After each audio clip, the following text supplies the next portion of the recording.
ஊர் போய் சுற்றி பார்க்கணும் சார்.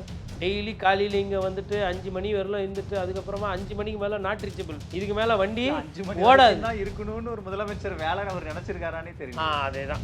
ஆனா பெரம்பூருக்கு போயிட்டு வந்த முதல்வரை மக்கள்கிட்ட பேசும்போது அவர் எவ்வளவு சிந்தாம சிதறாம சர்க்கரை கொட்டினாரு பாத்தீங்கல்ல. ரேஷன் கடையிலே வச்சுக்கோங்க. ஏன்னா எல்லாம் நல்லா சக்கரை நல்லா போடுறாரு அவர் தான் சிந்தாம. ஒரு என்னை பார்த்த உடனே எனக்கு என்னமோ பண்ணிடுச்சிங்க. ஒருத்தவங்க சொல்கிறாங்க ஹாய் சொன்னார், அவ்வளோதான். என்ன இது என்ன மூல செலவைக்கு ஒரு அளவு இல்லையா? ஒரு கூட்டணி கட்சி தலைவர் உன் கூட சேர்ந்தா எனக்கு பேர் கெட்டுப்படும், எனக்கு வந்து மாண்பு இருக்காது, இது குதிரை பேர் அரசியல் சொல்லிட்டு ஐயோ அந்த மாதிரி சிபிஐ வந்து என்ன நினைக்குதுன்னா இன்றைக்கி தாவேகாவோட சேர்ந்தா நம்ம கெட்டுடுவோம்னு நினைக்கிறேன். ரொம்ப நிறைய பண்ணுவார் உங்களுக்குலாம். விஜய் சார் வந்து என்ன பண்ணுவார், நிறைய வாரி வாரி கொடுப்பாரு, அப்படியே அள்ளி போட்டுக்கோங்க. மக்கள் செல்வாக்கு இருந்தா போதும், யாராவது அரசு அதிகாரிகள் லஞ்சம் கேட்டா முதலமைச்சர் இருக்கான்னு சொல்லுங்கன்னு ஒரு முதலமைச்சர் சொல்றாருன்னா அப்ப எனக்கு அதிகாரிகள் உடைய செல்வாக்கெல்லாம் தேவையில்லை அப்படிங்கிறதான அவர் டிக்ளேர் பண்றாரு. அது சொல்லுவார் சார். அப்படிதான் எங்களுக்கு நம்பர் குறைய நாங்கள் என்ன பண்ணுவோம், எதிரிலேருந்து எடுத்துக்கிடுவோம். ஓகே, புரியுதுங்களா? சொல்கிறது சொல்லலாம், என் மக்கள் இருக்கிறாங்க, செல்வாக்கு இருக்குது, அது இது இருக்குது, சொல்ல இது பேசுறது, இது செய்யறது பார்த்தா அப்படியே தூண்டில் ஒன்று போடுறது, அப்படியே அவங்க வந்து தூக்கிக்கிறது எதிரிலேருந்து. குதிரை பேர் அரசியல்ன்றது திமுக பண்ணுறது தான் குதிரை பேர் அரசியலாம். இவங்க பண்ணுறது அது இல்லையா? சரி, அது என்ன அரசியல் அதையாச்சும் சொல்லுங்க. அப்பட்டமாக தெரியுது வெளியில். டிடிவி தினகரோட எம்எல்ஏவோட ஆடியோ வீடியோ யார் ரிலீஸ் பண்ணது? உங்கள் கையில் எப்படிங்க வந்துச்சு? அது எதிர் கேம்பில் இருக்கிறவங்களோட சம்மந்தப்பட்ட விவகாரம் உங்கள் கையில் எப்படி வந்துச்சு? 100 கோடி நிலத்தை ஒரு சப்ஸ்டியூட்டாக வந்து ஒரு சார் பதிவாளர் ரெஜிஸ்ட்ரேஷன் பண்ணிட்டு போயிடுவாருன்றது எப்படி நம்ப முடியும்? 2 துறை சம்மந்தப்பட்டிருக்கு, 2 துறை அதிகாரிகள் இருக்காங்க, இவ்வளோ பெரிய ஒரு லேண்ட் டிரான்ஸ்ஃபர் ஆகுதுன்னா யாருக்கும் தெரியாமல் இருக்குமா அப்படின்னு ஒரு திமுக ஒரு கேள்வி எழுப்புறாங்க. இந்த மாதிரி நல்லா பாருங்கப்பா, குடவுனே காணும். நீங்கள் வந்து குடவுனில் அந்த சக்கரை மூட்டை காணுன்றீங்க, ஒரு மூட்டையை. நான் மொத்தம் குடவுனே இல்லைன்றேன். ஏங்க இது வந்து குதிரை பேர அரசியல்ன்றது is master of all scams. இதுதான் வந்து உங்களுக்கு லஞ்சத்தையும் ஊழலையும் ஏற்ற போகுது. அவரோட இமேஜை எந்த விதத்திலையும் விஜய் அவர்கள் அவருக்கு எதுவும் தெரியாது, கீழே இருக்கிறவங்க தப்பு பண்றாங்க, அவர் உடனே நடவடிக்கை எடுக்கிறாருன்னா அவருடைய ஃபேஸ் வேல்யூ, அவரோட இமேஜ், அந்த கரிஷ்மா உடையாம அப்படியே பாதுகாக்கிறாங்க. ஆமாம், அதுதான் நோக்கம், தொலைநோக்கு அதுதான் எங்களோட நீண்டகால பயணம். அதுதான் கல்லூரி ஸ்கூல் பசங்களெல்லாம் இப்பயே நாங்கள் அதுக்கு தான் தயார் பண்ணிகிட்டு இருக்கிறோம். சிந்திக்கவே கூடாது. தேர்தல் அறிவித்து விசில் ஊதுனாங்கன்னு வச்சுக்கோங்களேன், நேராக போய் விசில் ஊது. சம்பளம் எவ்வளோ? 250 கோடி. குறைஞ்சபட்சம் 15 லட்சம் விவசாயிகள் சம்மந்தப்பட்ட பிரச்சனை. குறைஞ்சபட்சம் அந்த குடும்பமாக கன்வெர்ட் பண்ணால் 40 லட்சம் பேரோட வாழ்வாதாரம். தண்ணி இப்போ மேட்டூர்லேருந்து வராமல் விவசாயம் நடக்காமல் நிற்கிறது. இதுக்கு 134 கோடியை ஒதுக்கிட்டு இது ஏதோ பெரிய சாதனை மாதிரி நானும் பார்க்குறேன். போகிற இடம்லாம் 134 கோடி. இப்போ என்னால் இங்கேருந்து சொல்ல முடியும், திண்டுக்கல்ல நம்ம மிளகா வத்தல் சொல்கிறோம் இல்லைங்களா, மிளகா வத்தல் வந்து எப்பயுமே வந்து அதனால என்னங்க மிளகா வத்தல்னால தண்ணி கெட்டு பிரச்சனை இருக்குது தெரியுங்களா? லெதர் பார்க்கும்போது நல்லாயிருக்கும் காலில், ஆனால் லெதர் ஃபேக்ட்ரி ஒரு இடத்துல அதிகமாக இருக்குன்னா டேனரி பிரச்சனை, தண்ணி போயிடும். ஈரோட்டில் ஒரு சில இடத்துல வந்து தண்ணி வந்து கார்சினோஜெனிக்காக மாறி இருக்குன்றாங்க. இப்போ இதெல்லாம் யாருக்கு தெரியணும்? முதலமைச்சருக்கு தெரியணும் இல்லையா? இதெல்லாம் வந்து வந்திருக்காரு. அதை தான் நான் வந்து அவர்கிட்ட சார்கிட்ட சொன்னேன்.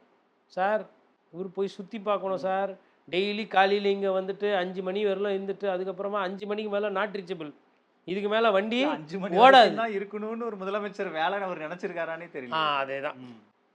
டெய்லி அதாவதுங்க, நீங்கள் எவ்வளோ நேரம் டேபிளில் உட்காந்து என்ன பண்ணுறீங்கன்றது முக்கியமே கிடையாது. நான் என்ன சொல்கிறேன்னா, நீங்கள்லாம் இவ்வளோலாம் ஸ்டெயின் பண்ணிக்கவே வேண்டியதில்லை. டெய்லி சட்டமன்ற இது செக்ரட்டரியேட் வர வேண்டிய அவசியமே கிடையாது. நீங்கள் இருக்கிற இடம் கேம்ப். நான் என்ன சொல்கிறேன், இங்கேயே டெய்லி வந்து பார்க்குறதுக்கு ஒரு 2 நாள் போய் கன்னியாகுமரி கேம்ப்பு முகாம் அலுவலகம் எல்லா இடத்துலையும் இருக்குது. 15 நாளைக்கு ஒரு வாட்டி ஏதோ ஒரு வெளியூர், 15 நாளைக்கு ஒரு வாட்டி. நான் ராவே தங்குறது கிடையாதுங்க எங்கேயுமே. எவ்வளோ முதலமைச்சர் பார்த்துருக்குறேன் நான். போயிட்டு ஒன்று காலையில் கேம்ப் நடக்கும், இல்லை நைட்டில் மீட்டிங்ஸ் இருக்கும், வெளியூர் போய் பார்ப்பாங்க. இவர் சென்னை விட்டு நவரவே மாட்டுறாரு சார். சென்னையில் ஒண்டி தான் ஓட்டு போட்டாங்களா? மற்றவங்களாம் ஓட்டு போடலையா? நல்ல வேலை புத்திசாலித்தனமாக ஒரு சில மாவட்டத்தில் போடல. இவர் எதுவும் செய்ய மாட்டார் வரமாட்டாருன்னு தெரியும் பொழுது பிரச்சாரத்துக்கே வராதப்போ உஷாராகி போடலை ஒரு சில மாவட்டத்துக்கு. சரி, அட்லீஸ்ட் ஊட்டியில் குழுன்னு நல்லாயிருக்கும், அங்கேயாச்சும் போய் ஒரு 2 நாள் 3 நாள் தங்கி, கூடலூரில் என்ன பிரச்சனை, கீழே மேட்டுப்பாளையத்தில் என்ன பிரச்சனை, கோயம்புத்தூரில் என்ன பிரச்சனை, அந்த சைடு வந்துட்டு சத்தியமங்கலத்துக்கு அந்த தாளவாடி திம்பம் அந்த சைடாக வருது, அதில் என்ன பிரச்சனை, கூடலூரில் என்ன பிரச்சனை, இந்த யானைலாம் வந்துதுன்றாங்களே, அப்புறம் அந்த கரடி கிரடி புறாண்டி வச்சுச்சுன்னா என்ன பண்ணுறீங்க, விவசாயிக்கு என்ன பண்ணுறீங்க, மழை வந்து பைக்காரால் எவ்வளோ தண்ணி தேங்குது, இது என்ன இந்த வர தண்ணி ஊட்டி மலை மேலே வர தண்ணி எங்கே போகுது, இதில் எது பவானிக்கு போகுது, எது காவேரிக்கு போகுது, எது மோயாருக்கு போகுது சொல்லு. முதலமைச்சராக நான் தெரிஞ்சுக்கணும். இந்த நாட்டு மக்களை நான் ஆள்றேன். ஆனால் நீங்கள் இவ்வளோ சொல்கிறீங்க, இவ்வளோ விஷயங்கள் இருக்குது, லிஸ்ட் அவுட் பண்ணுறீங்க. ஆனால் பெரம்பூருக்கு போயிட்டு வந்த முதல்வரை மக்கள்கிட்ட பேசும்போது அவர் எவ்வளோ சிந்தாம செதறாம சர்க்கரை கொட்டினாரு பார்த்தீங்கல்ல. கொஞ்சம் ஒரு சர்க்கரையோட கொத்தாம வாங்கி அவரே கொட்டினாருன்னு மக்கள் பேசுறாங்க. மக்கள் அவர் அப்படிதான் அந்த அளவு தான் பாக்குறாங்க. நான் என்ன சொல்றேன், இல்ல அவ்வளோ வெயிட் தூக்கி வைக்கணுமா? இல்ல அவ்வளோ வெயிட் தூக்கி வைக்குவானா, ஒரே வெயிட் ரேஷன் கடையிலே வச்சுக்கோங்க. ஏன்னா எல்லாம் நல்லா சர்க்கரை நல்லா போடுறாரு அவர் தான் சிந்தாம. அரிசி சர்க்கரைலாம் அங்க வெயிட் போடுறவங்க, அதாவது டன்னு கணக்கில் போட்டிருப்பாங்க மாசத்துக்கு அள்ளி அள்ளி. அவங்க சொல்றாங்க சிந்தாம போடுறாராம். 8 வயசு குழந்தைக்கு பக்குவம் இருந்ததுன்னா சிந்தாம சர்க்கரை போடும். 8 வயசு, அதாவது 8வது படிக்கிற ஒரு மாணவன், இல்லை ஒரு 8 வயசு குழந்தை, இதுலேருந்து வச்சுக்கோங்க 8 வயசு சின்ன வயசு, 8வது படிக்கிற மாணவனுக்கு பக்குவம் இருந்தது, பொறுமை இருந்ததுன்னா சர்க்கரையை சிந்தாமல் போடுவான். இது ஒரு பெருமையா? முதல்வன் படம் மாதிரி திடீர்னு சொல்லாமல் ஒரு ரேஷன் கடையில் போயிட்டு வெயிட்டு செக் பண்ணி வெயிட்டு கரெக்டாகுதா பாரு, எடை கரெக்டாக இருக்குது பார்த்து ஆக்ஷன் எடுத்துருந்தா படம் மாதிரியே பார்த்தா மாதிரியே இருக்குது, படம் மாதிரியே இருக்குது, சங்கர் சார் படம் பார்த்தா மாதிரி அப்படியாச்சும் இது பண்ணலாம். அவரு என்னை பார்த்த உடனே எனக்கு என்னமோ பண்ணிடுச்சிங்க. ஒருத்தவங்க சொல்கிறாங்க ஹாய் சொன்னார், அவ்வளோதான். என்ன இது, என்ன மூல செலவைக்கு ஒரு அளவு இல்லையா? அவர் ஹாய் சொல்லிட்டாராம். சரி இப்போ சரி நாளைக்கு அஜித் சார் ஹாய் சொன்னா என்ன ஆவீங்க? இந்த குதிரை பேரம், திமுகவோட புகார், இந்த சர்ச்சையெல்லாம் போயிட்டு இருக்கும்போது தான் பெரம்பூர் போய் ஒட்டுமொத்த சினாரியோவுமே மாறிடுச்சு. கரெக்டுங்க. போனது வந்தது நான் அதை மறுக்கல, செய்தியில் அதெல்லாம் வருது, நான் அதை மறுக்கல. நேத்து வல்லமை அவுட் இருக்குல்ல, அந்த வல்லமை இருக்கு, அந்த வல்லமை கரெக்ட். நேத்து டைம்ஸ் ஆஃப் இந்தியா பத்திரிகையில் தலைப்பு செய்தி என்ன தெரியுமா? தாவேக்காவோட கூட்டணி நாங்கள் போனோன்னா எங்களோட சுயத்தை இழந்துருவோம் அப்படின்னு சொல்லி வீரபாண்டி ஐயா பேசியிருக்கிறார், சிபிஐ தலைவர். பேசிட்டு குதிரை பேர அரசியல் இங்கே இருக்கு அப்படின்னு சொல்லிட்டு இது தலைப்பு செய்தியில் வருது. பெரம்பூரில் போய் அரிசி கொட்டினாரு, சக்கரை கொட்டினாரு, உள்ளே போகுது. செய்தி ஆசிரியரை நான் பாராட்டுறேன். ஏன் அப்படின்னா எது செய்தின்னு தெரியுது. இவ்வளவு திரை கவர்ச்சியிலையும் வந்து செய்தி நிறுவனங்கள், அதாவதுங்க அச்சு ஊடகம் என்றைக்குமே ஒரு படி மேலன்னுவாங்க. நான் அதை கர்வத்தோடு சொல்லுவேன். இப்போ இன்னைக்கு வந்து நான் நிறைய அச்சு ஊடகத்தில் பேசுறதுக்கு, இப்போ நம்ம காட்சி ஊடகத்தில் தான் பேசிக்கிட்டு இருக்கிறோம், ரைட்டுங்களா? காட்சி ஊடகத்தோட தாக்கம் என்பது அதிகம். காட்சி ஊடகத்தை ஏற்படுத்தக்கூடிய பாதிப்பு மக்கள் நலன் அதிகம், அதில் எனக்கு மாற்றுக்கிறது கிடையாது. ஆனால் அச்சு ஊடகத்தில் இருக்கிற நேர்மை, அந்த வார்த்தைக்கு உண்டான வலிமை இருக்குது பார்த்தீங்களா, அந்த தெளிவு, இதுதான் செய்தி. ஒரு கூட்டணி கட்சிக்கு தலைவர் உங்க கூட சேர்ந்தா எனக்கு பேர் கெட்டுப்படும், எனக்கு வந்து மாண்பு இருக்காது, குதிரை பேர் அரசியல் சொல்லிட்டு ஐயோ எல்லாரும் என்ன பண்ணுவாங்க, ஆளுகின்ற கட்சியோட போய் சேர்ந்துக்கணும், ஜாயிண்ட் அடிக்கணும், பழகணும்னு நினைக்கும் போது அவங்க இல்லை ப்ளீஸ் நாங்கள் தனியாகவே உங்கள் கூட சேர்ந்தா. இப்போ மீன் மார்க்கெட்டில் பிரிக்கும் போது வலை மீன் இருக்கும், தூண்டில் மீன் இருக்கும், ஐஸ் மீன் வரும். 3 மீனும் தள்ளி தள்ளி வைப்பாங்க. அந்த சப்ஜெக்ட் தெரிஞ்சவங்களுக்கு தெரியும், 3 ஒரே மீனாக தான் இருக்கும் பார்க்குறதுக்கு, வெளியிலேருந்து வந்து பார்க்குறவங்களுக்கு தெரியும் இது இத்தனை நாள் ஐஸு, இது தூண்டில் மீன், இது வலை மீனுன்னு. தனித்தனியாக ஒன்றும் சேர்க்க மாட்டாங்க, ஏன்னா இது இதோடு சேர்ந்து அது கெட்டுடும். அந்த மாதிரி சிபிஐ வந்து என்ன நினைக்குதுன்னா, இன்றைக்கி தாவேகாவோட சேர்ந்தா நம்ம கெட்டுடுவோம்னு நினைக்குது. தனித்து நிற்கிறன்ற இடத்துக்கு கூட நகர்றாங்க உள்ளாட்சி தேர்தலில். இது வந்து அப்போ முதலமைச்சர் இது யோசிக்கணுமா, ஏன் நம்மளை இப்படி இவ்வளோ பேடாக நினைக்கிறாங்க? சிபிஐ எப்படி நினைக்குது, தாவேகாவை பேடாக நினைக்குது, ஏன் நம்ம பேடாக நினைக்கிறாங்க? நம்ம அப்படி ஒன்றும் அவ்வளோ பெரிய ஈவில் ஃபோர்ஸ் கிடையாது, அப்படி யோசிக்கணும்ல. அவர் பஞ்ச டைலாக் பேசுகிறவர் இதெல்லாம் யோசிக்கணும்ல. ஆனால் அவங்க தரப்பில் சொல்கிறது மீடியா உதவினால நாங்கள் வரல, மீடியாவுடைய தாண்டி வந்திருக்கோம், மீடியாவுடைய எங்களை அழுத்தினதை தாண்டி நாங்கள் வந்திருக்கோம், மீடியாவில் எங்களுக்கு தேவையே இல்லை, நாங்கள் எப்படி எங்களை ப்ரொபகண்டா பண்ணணும்னு தெரியுங்கிறது தான் அவங்க நிலைப்பாடாகவே இருக்கு. இல்லை அது கரெக்டு தான், அவங்களுக்கு வந்து மீடியா தேவை சார். அதாவது மீடியா தயவு யாருக்கு தேவை அப்படின்னா, ஒரு விளம்பரம், ஒரு பப்ளிசிட்டி வேணுன்றவங்களுக்கு தான் மீடியாவோட தயவு தேவை. அவங்களுக்கு ஆல்ரெடி முக வசீகரம் இருக்குது, கவர்ச்சி இருக்கிறது. முதலமைச்சர் உங்களுக்கு என்ன கவலை? கரெக்டு, இது ஒரு பாதி, இதெல்லாம் கரெக்டு. நாளைக்கு தப்பு நடக்கும்போது மீடியா வச்சு செய்யும். எப்படி செய்யும்? வச்சு செய்யும் போது அன்னைக்கு பார்ப்பீங்க மீடியாவை. அதாவது எல்லாருமே வந்து அடமானத்தில் போய் இல்லை, இன்னமும் வந்து தொழில் மேலே பக்தியோட குறைந்தபட்ச நேர்மையை காப்பாற்றணும், கண்ணியத்தை காப்பாற்றணும்னு 5,000 20,000 சம்பளம் வாங்கிட்டு தெருவாக போய் செய்தி சேகரிக்கிறவங்க இன்னும் இருக்கிறாங்க. அந்த அடிப்படையில் நான் சொல்கிறேன், நீங்கள் இப்படியே நடத்துங்க மீடியாவை. பிளாட்ஃபார்மில் தான் நிறுத்தணும், மதிக்கக்கூடாது, வெளியில் இதே பண்ண மாறக்கூடாது. நாளைக்கு நான் இதை சொல்கிறேன், 2 வருஷம் 3 வருஷம் கழிச்சு பத்திரிகையாளரெலாம் சந்திக்கிறது, பத்திரிகையாளர்கிட்ட பழகிறலாம் பண்ணக்கூடாது. பத்திரிகை எதிரிலேயே இருக்கட்டும், பத்திரிகை எதிர்கட்சி வேலை செய்யட்டும், 5 வருஷம் கழிச்சு பாரு இது எங்கே போகுதுன்னு. அதாவது இப்போ எல்லாத்துக்குமே ஒரு பீரியட் இருக்குது, ஒரு வேலிடிட்டி பீரியட் இருக்குது. இப்போ வேலிடிட்டி பீரியட் பீக்கில் இருக்குது. இப்போ போய் என்ன பேசினாலும் எது பண்ணாலும் இல்லை, மக்கள் அனுபவிக்கிறாங்கல்ல. இப்போ இந்த லாக்அப் டெத்தில் மரணம் அடைஞ்சார்ல, அவங்க வீட்டில் இருக்கிறவங்க விஜய் சார் ஓட்டு போடுவாங்களா இப்போ இனிமேல்ட்டு? கண்டிப்பா போட மாட்டாங்க.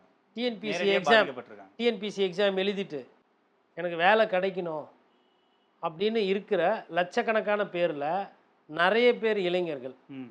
இளைஞர்கள் நிறைய பேர் தாவேக்கா ஓட்டு போட்டாங்க. ஆமா. இப்போ கூப்பிட்டு கேளுங்க, தாவேக்கா பண்ணுறது சரியான்னு சொல்லுவாங்களா அவங்க? இப்போ சரின்னு தூய்மை பணியாளர்கள் கொத்து கொத்தா போட்டீங்க, கண்டிப்பா காவல்துறை கடும் கொத்து கோவத்துல கொத்தா இருக்காங்க. போட்டீங்க ஓட்டு தாவேக்காக்கு, நல்லா தெரியும்.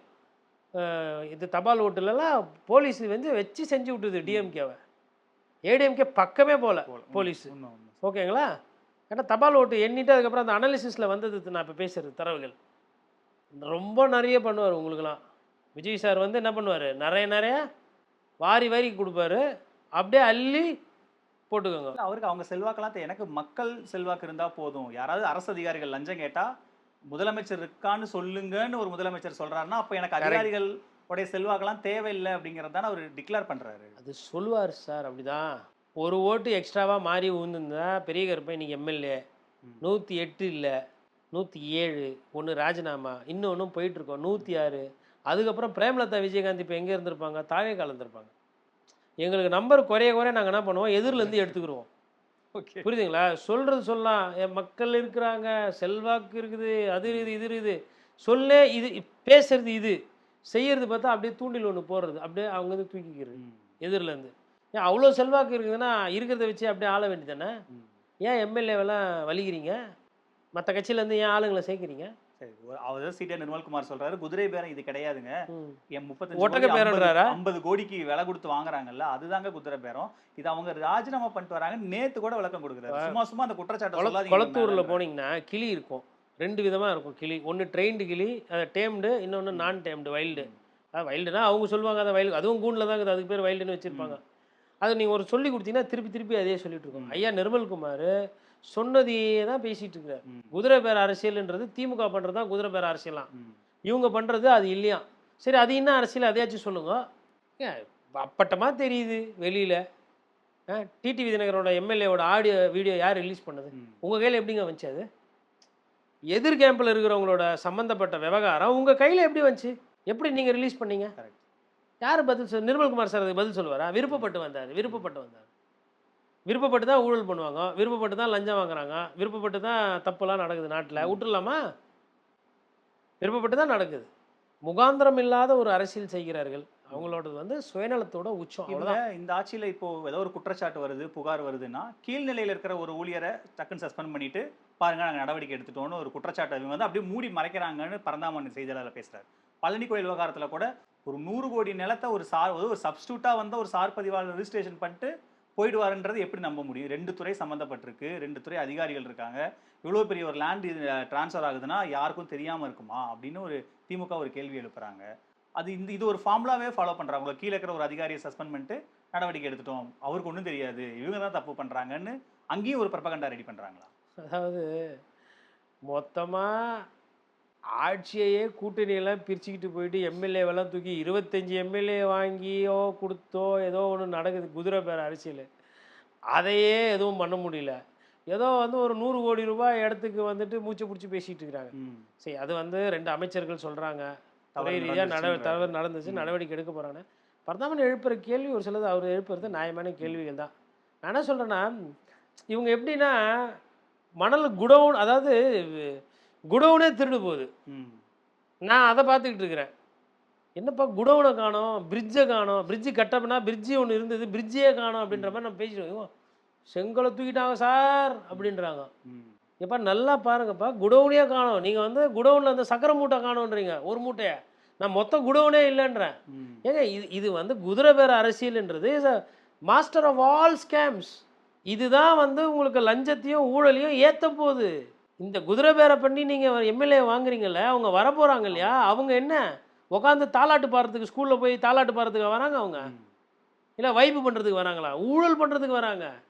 இதை பண்ணுறவர்கிட்ட போயிட்டு 100 கோடிக்கு தப்பாகி போச்சு, அது தப்பாகி போச்சு, பெருசாக அதை நான் சொல்லுங்கள் சார். அவங்க ஒன்று சார், இந்த மாதிரி ஸ்கெட்ச் போடுறாங்க இல்லையா, இவங்கெல்லாம் வந்து இந்த சின்னதெல்லாம் பண்ண மாட்டாங்க சார்.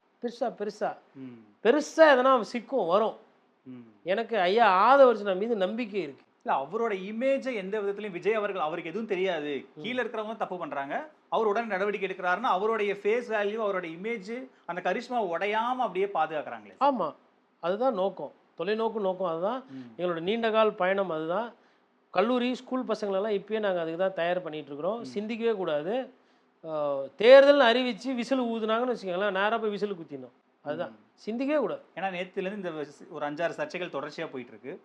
இன்னொரு பக்கம் பார்த்தா முதல்வன் படத்தில் அவர் அந்த ஸ்டெப்ஸில் கிளைமேக்ஸில் இறங்கி வர அர்ஜுன் நடந்து வரதையும், சிஎம் நேற்று அந்த விழா முடிச்சுட்டு இறங்கி நடந்து வரதையும் கம்பேர் ரீல்னு போட்டு நேற்று அதுதான் பயங்கர வைரலாக போயிட்டு இருக்கு. இது இது இந்த இந்த செய்தி எப்படி புரிஞ்சுக்கிறதுனே தெரியல. எப்படி புரிஞ்சுக்கிறதுனா, ஒரு பக்கம் இப்படி இருக்கு அப்படிங்க. எப்படி புரிஞ்சுக்கன்னா, இவர் வந்து தாய்மாமன். யாருக்கெல்லாம் தாய்மாமன்? குழந்தைகளுக்கு, இளம் பெண்களுக்கு, இளைஞர்களுக்கெல்லாம் தாய்மாமன். ரியல் தாய்மாமன். கட்சிக்காரன் என்ன பண்ணுறான்னா, ரோட்டில் போகிற வர பொம்பளைங்களெல்லாம் வந்து பாலியல் சீண்டல் பண்ணுகிறான். தாய்மாமன் வந்து ஸ்டெப்ஸில் இறங்கி வந்துனுங்கிறார். அங்கே தானே போய் கேட்கணும், என்னப்பா இது, யார் கட்சியிலேருந்து என்ன வேலை பண்ணுற, தொலைச்சி போடுவேன், ஃபஸ்ட்டு பதவி நீக்கு, இதுக்கு மேலே நீ ஒழுங்காலாம் நீ இருக்க வேண்டிய இடம் ஜெயிலு, அப்படி இல்லை இருக்கணும். ரீல்ஸ் போட்டுனுக்கிறீங்க. அவர் வந்து அந்த முதலமைச்சராக இருக்கக்கூடிய அந்த எடப்பாடி பழனிசாமி அவர்கள் சொல்கிறார் இல்லையா, அந்த அந்தஸ்துக்கு இன்னும் அவர் வரல, அந்த முதிர்ச்சிக்கு இன்னும் அவர் வரல, அந்த தன்மை தெரியல. 134 கோடியை விவசாயிக்கு ஒதுக்குனதை சாதனையாக நினைக்கிற ஒரு முதலமைச்சருங்க அவர்.